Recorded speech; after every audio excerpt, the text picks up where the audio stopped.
Welcome back to my YouTube channel. ಇವತ್ತು Sunday ಆಗಿದ್ದರಿಂದ ಸ್ವಲ್ಪ ಲೇಟಾಗಿ ಎದ್ದೆ. ನಾನು 7 o'clock ಆಗಿತ್ತು ಎದ್ದಾಗ. ನಮ್ಮ ಮನೆ ಮೇಲಿಂದ ಈ ಥರ ಇರುತ್ತೆ ನೋಡಿ ವ್ಯೂ. ಸಂಡೇ ಅಲ್ವಾ ಅಂತ ರೆಸ್ಟ್ ಇಲ್ಲ. ಬೆಳಗ್ಗೆನೇ ಬೇಗ ಎಲ್ಲ ಕೆಲಸ ಮುಗಿಸ್ಕೊಂಡು ಮಧ್ಯಾಹ್ನ ಮೇಲೆ ರೆಸ್ಟ್ ಮಾಡೋಣ ಅಂತ ಎದ್ದಿದ ತಕ್ಷಣ ಬಟ್ಟೆಗಳಿದ್ವು ಜಾಸ್ತಿ. ವಾಷಿಂಗ್ ಮಿಷಿನ್ಗೆ ಹಾಕ್ಬಿಟ್ಟು ಒಗೆಯೋವೆಲ್ಲನೂ ತೊಳೆದ್ಬಿಟ್ಟು ಆರಾಕ್ತಾಯಿದ್ದೀನಿ. ಇವತ್ತೇನು ಮಳೆ ಇರಲಿಲ್ಲ, ಅದಕ್ಕೆ ಆಚೆ ಒಣಗಾಕ್ತಿದ್ದೀನಿ ಬೇಗ ಬಟ್ಟೆ ಆರಲಿ ಅಂತ. ಮಳೆಗಾಲ ಆದರೆ ನೋಡಿ ಬಿಸಿಲು ಯಾವ ಥರ ಇದೆ. 7 o'clock ಎದ್ದಿದ ತಕ್ಷಣ ನಾನು ಕೂತ್ಕೊಳ್ಳೋದಿಲ್ಲ, ಏಕೆಂದರೆ ಕೆಲಸ ಎಲ್ಲ ಬೇಗ ಮುಗಿದ್ರೆ ನಾನು ಆಮೇಲೆ ರೆಸ್ಟ್ ಮಾಡ್ಬೋದಲ್ವಾ. ಅದಕ್ಕೇ ಬೇಗ ಎಲ್ಲ ಕೆಲಸ ಮುಗಿಸ್ಕೊಂಡ್ಬಿಡ್ತೀನಿ. ಪಾತ್ರೆಗಳು ಜಾಸ್ತಿ ಇದ್ವು, ಬಟ್ಟೆ ಎಲ್ಲ ತೊಳೆದಾಕ್ಬಿಟ್ಟು ವಾಷಿಂಗ್ ಮಿಷಿನ್ಗೆ ಆಗಿದ್ನಲ್ಲ, ಆ ಬಟ್ಟೆ ಆಗೋಷ್ಟೊತ್ತಿಗೆ ಪಾತ್ರೆ ತೊಳೆಯೋಣ ಅಂತ ಪಾತ್ರೆ ಎಲ್ಲ ತೊಳ್ಕೊಂಡೆ. ತೊಳೆದ್ಮೇಲೆ ಬಟ್ಟೆ ಎಲ್ಲ ಆರಾಕ್ಬಿಟ್ಟು ರೈಸ್ ಮಾಡ್ಕೊಳ್ಳೋಣ ಅಂತ ರೈಸ್ ಮಾಡ್ಕೊಂಡಿದ್ದೀನಿ. ನಮ್ಮ ಅತ್ತೆಯವ್ರಿಗೆ ಇವತ್ತು ಸಂಡೇ ಆಗಿದ್ದರಿಂದನೂ ಕೆಲಸ ಇತ್ತು. ಅದಕ್ಕೆ ಅವರು ಚಟ್ನಿ ಮಾಡಿ ಮತ್ತು ಮುದ್ದೆ ಮಾಡ್ಕೊಂಡು ಹೋಗಿದ್ರು. ನಾನು ಅದಕ್ಕೇ ರೈಸ್ ಮಾಡ್ಕೊಂಡಿದ್ದೀನಿ. ನಮಗೆ ನಮ್ಮ ಮನೆಯಲ್ಲಿ 3 ಟೈಮು ಮುದ್ದೆ ಮಾಡಲೇಬೇಕು, ಏಕೆಂದರೆ ಎಲ್ಲರೂ ಪೇಷಂಟ್ಗಳು. ಹಾಗಾಗಿ ಎಲ್ಲರೂ ಮುದ್ದೆ ತಿಂತಾರೆ. ನಾನು ತಿಂತೀನಿ, ನನ್ನ ಮಗಳು ತಿಂತಾಳೆ. ಅದಕ್ಕೆ ನಾವು ಮುದ್ದೆ ಕಂಪಲ್ಸರಿ ಮಾಡೇ ಮಾಡ್ತೀವಿ.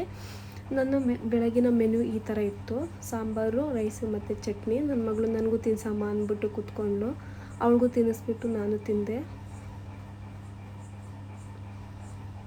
ನನಗೆ ವೀಕ್ಲಿ ಒಂದೇ ದಿನ ಅಲ್ವಾ ರಜಾ ಇರೋದು.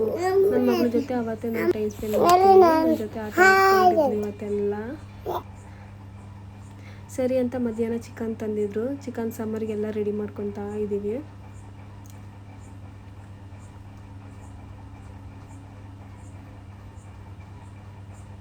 ನನ್ನ ಮಗಳು ಐಸ್ ಕ್ರೀಮ್ ಒಯ್ಯ ಬಂದಿದ್ದ ಅಂದ್ಬಿಟ್ಟು ಐಸ್ ಕ್ರೀಮ್ ಕೊಡಿಸು ಅಂತ ಹಠ ಮಾಡ್ತಾಯಿದ್ಲು. ಅದಕ್ಕೆ ಬಂದು ನೋಡಿದ್ರೆ ಯಾರೂ ಇರಲಿಲ್ಲ. ಬರ್ಬೋದೇನೋ ಅಂತ ಕಾಯ್ಕೊಂಡು ನಿಂತಿದ್ರೆ ಬಂದರು. ಇವೆಲ್ಲ ಹೈಜಿನಿಕ್ ಆಗಿರಲ್ಲ, ಮಕ್ಳಿಗೆ ಕೊಡಿಸ್ಬೇಡಿ. ನನ್ನ ಮಗಳು ತುಂಬ ಹಠ ಮಾಡಿದ್ಲು ಅಂತ ಕೊಡಿಸ್ತಾಯಿದ್ದೀನಿ. ಬಟ್ ಕ್ಲೀನ್ ಇಲ್ಲ, ಚೆನ್ನಾಗಿರಲ್ಲ ತಿನ್ನೋದಕ್ಕೂ. ಅಂದರೆ ಹುಷಾರು ತಪ್ಪಿಬಿಡ್ತಾರೆ. ಇದೇನೋ ಮಾಡಿದರು ಅಂದ್ಬಿಟ್ಟು ಹಣ್ಣಿಂದು ಅಂತ ತೊಗೊಂಡ್ವಿ. ಒಂಚೂರು ಚೆನ್ನಾಗಿರಲಿಲ್ಲ, ಬಿಸಾಕ್ಬಿಟ್ವಿ. ಸರಿ ಅಂದ್ಬಿಟ್ಟು ಮಧ್ಯಾಹ್ನದ ಊಟಕ್ಕೆ ಚಿಕನ್ ಸಾಂಬಾರು ಮತ್ತು ಮುದ್ದೆ ಮಾಡೋಣ ಅಂತ ಮುದ್ದೆ ಮಾಡ್ತಾಯಿದ್ದೀನಿ. ರಜದ ಟೈಮಲ್ಲಿ ನಾನೇ ಅಡುಗೆ ಮಾಡೋದು 3 ಟೈಮ್ಸೂ, ಏಕೆಂದರೆ ಅವ್ರು ವಾರ ಪೂರ್ತಿ ಮಾಡ್ತಾರಲ್ವ. ಅದಕ್ಕೆ ನಾನು ಇರೋ ಒಂದಿನ ನಾನೇ ಅಡುಗೆ ಎಲ್ಲ ನಾನೇ ಮಾಡ್ತೀನಿ, ಮುದ್ದೆ ಮಾಡ್ತೀನಿ. ನನಗೆ ಮುದ್ದೆ ಮಾಡೋಕ್ಕೆ ಬರ್ತಿರ್ಲಿಲ್ಲ ಫಸ್ಟು. ನಮ್ಮ ಅಮ್ಮನ ಮನೇಲಿ ತುಂಬ ಹೇಳ್ಕೊಡೋರು, ಬಟ್ ನಾನು ಕಲೀಲಿಲ್ಲ. ಮದುವೆ ಆಗಿ ನನ್ನ ಮಗಳು ಹುಟ್ಟಿದ ಮೇಲೆ ನಾನು ಅಡುಗೆ ಮಾಡೋದೇ ಆವಾಗಲೇ ಕಲ್ತಿದ್ದು. ನಾನು ಮುದ್ದೆ ಮಾಡೋದು ಅಷ್ಟೇ. ಇವಾಗ ರೀಸೆಂಟಾಗಿ ನಮ್ಮ ಅತ್ತೆಗೆ ಆಪ್ರೇಷನ್ ಆಯಿತು, ಆವಾಗಿಂದ ನಾನು ಮುದ್ದೆ ಮಾಡೋಕ್ಕೆ ಕಲ್ತಿದ್ದು. ತುಂಬ ಚೆನ್ನಾಗಿ ಮಾಡೋಕ್ಕೆ ಕಲ್ತಿದ್ದೀನಿ. ಈ ಥರ ಇತ್ತು ನಮ್ಮ ಮಧ್ಯಾಹ್ನದ ಊಟ: ಚಿಕನ್ ಸಾಂಬಾರು, ಮುದ್ದೆ. ಸಂಜೆ ಆಗಿತ್ತು ಅಂತ ನಮ್ಮ ತಾತ ಕಾಫಿ ಮಾಡಿಕೊಟ್ರು, ಪಾಪ ಅವರೇ ಮಾಡಿಕೊಟ್ರು. ಸರಿ ಅಂದ್ಬಿಟ್ಟು ಸ್ನಾನ ಎಲ್ಲ ಮಾಡಿಕೊಂಡು ನನ್ನ ಮಗಳು ಸ್ನಾನ ಮಾಡಿಸಿ ನೈಟ್ ಅಡುಗೆ ಮಾಡೋಣ ಅಂತ ಮಾಡ್ತಾಯಿದ್ದೀನಿ. ನಮ್ಮ ಮನೇಲಿ ಕುಕ್ಕರಲ್ಲಿ ಅಡುಗೆ ಮಾಡಲ್ಲ, ಸಾಂಬಾರುಗಳು ಮಾತ್ರ ಕುಕ್ಕರಲ್ಲಿ ಮಾಡೋದು. ಇನ್ನು ಅನ್ನ ಎಲ್ಲ ನಾವು ತಪ್ಪಲಿನಲ್ಲೇ ಮಾಡೋದು, ಚೆನ್ನಾಗಿರುತ್ತೆ ಅಂತ. ಮತ್ತು ಮುದ್ದೆ ಮಾಡ್ತಾಯಿದ್ದೀನಿ ನೈಟ್ಗೆ. 3 ಟೈಮು ಮುದ್ದೆ ಮಾಡೇ ಮಾಡ್ತೀನಿ ನಮ್ಮ ಮನೇಲಿ. ಮುದ್ದೆ ಎಲ್ಲ ಮಾಡೋಣ ಅಂದ್ಬಿಟ್ಟು ಮಾಡ್ತಾಯಿದ್ದೀನಿ. 6:30ಗೆಲ್ಲ ನಾವು ಊಟ ತಿನ್ನೋದ್ರಿಂದ ಬೇಗನೆ ಅಡುಗೆ ಸ್ಟಾರ್ಟ್ ಮಾಡ್ತೀನಿ ನಾನು. ಬೇಗ ತಿಂದು ಬೇಗ ಮಲ್ಕೊತಾರೆ ನಮ್ಮ ಮನೇಲಿ. ಹಾಗಾಗಿ ನಾನು ಬೇಗನೆ ಅಡುಗೆ ಸ್ಟಾರ್ಟ್ ಮಾಡಿ ಇನ್ನು 6 o'clock ಎಲ್ಲ ಮುದ್ದೆ ಮಾಡಿಬಿಟ್ಟೆ.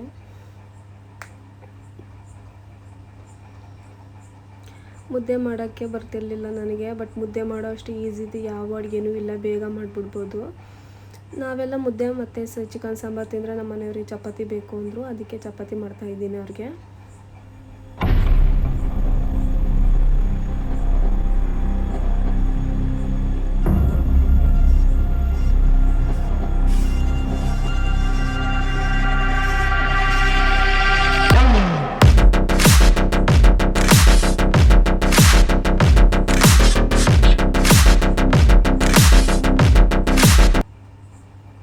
ಇವತ್ತು ಏನಕ್ಕೋ ಪಟಾಕಿ ಹೊಡಿತಾಯಿದ್ರು. ಈ ಥರ ನೋಡೋಕ್ಕೆ ಚೆಂದ. ನಾವು ಚಿಕ್ಕದ್ರಲ್ಲೆಲ್ಲ ನೋಡ್ತಿದ್ವಿ. ಈಗಲೂ ಅಷ್ಟೇ, ನನಗೆ ತುಂಬ ಇಷ್ಟ ಈ ಥರ ನೋಡೋದು. ಆಮೇಲೆ ನನ್ನ ಮಗಳು ಏನೇನೋ ಮಾತಾಡ್ತಾಯಿದ್ಲು, ಕೇಳಿಸ್ಕೊಳ್ಳಿ. ಏನೇನೋ ಅಡುಗೆ ಮಾಡ್ತೀಯಾ ಟಿವಿ ನೋಡ್ಕೊಂಡು.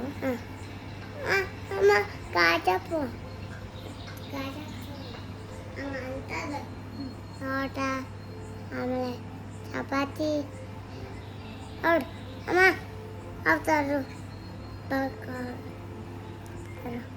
ಪೊಳ್ಳಿ ಚಟ್ನಿ